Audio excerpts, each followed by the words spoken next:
Assalamualaikum warahmatullahi wabarakatuh.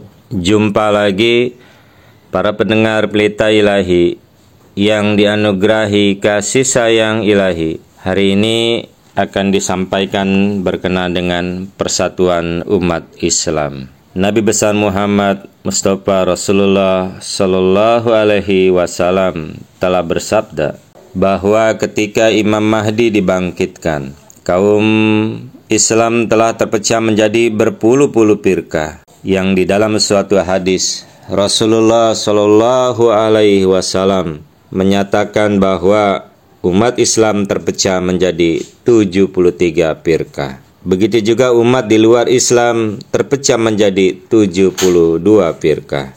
Artinya adalah umat manusia pada saat itu telah terpecah dan terkotak-kotak di dalam agamanya. Firqah, kebangsaan, kasta, ekonomi, dan lain sebagainya. Semua ini memicu kepada perselisihan dan permusuhan, penindasan, dan bahkan lebih parah lagi, peperangan yang semua itu menghasilkan kesengsaraan hidup insan itu sendiri.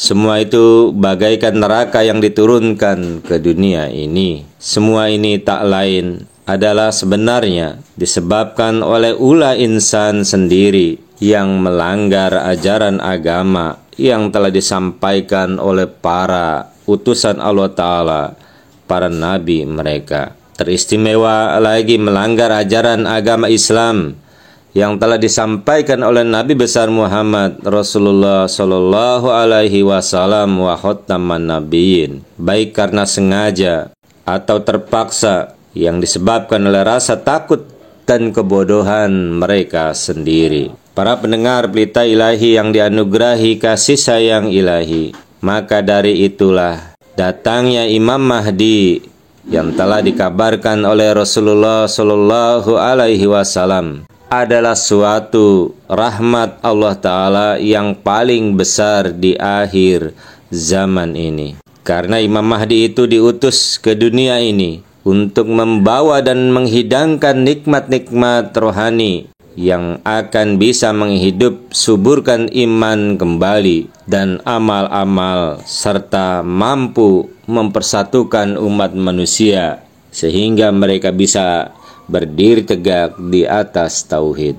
Para pendengar Pelita Ilahi yang dianugerahi kasih sayang ilahi, perlu dipahami, akan saya sampaikan secara singkat dari Al-Quran Karim, bahwa sebab persatuan dan persaudaraan insan, umat manusia yang sebenarnya itu hanya bisa diwujudkan melalui utusan Allah Ta'ala, para nabi. Sebagaimana di dalam Surah Al-Baqarah, surah 2 ayat 214 yang dihitung dengan basmalah telah menyatakan sebab persatuan dan persaudaraan umat manusia yang sebenarnya itu hanya bisa diwujudkan melalui para nabi. Begitu juga di dalam surah An-Nur, surah 24 ayat 56 yang dihitung juga dengan basmalah dan para khalifah penggantinya. Begitu juga di dalam surah Al-Anbiya, surah 21 ayat 74, Al-Quran telah menyatakan firman Allah Subhanahu wa Ta'ala, maka dari itu para nabi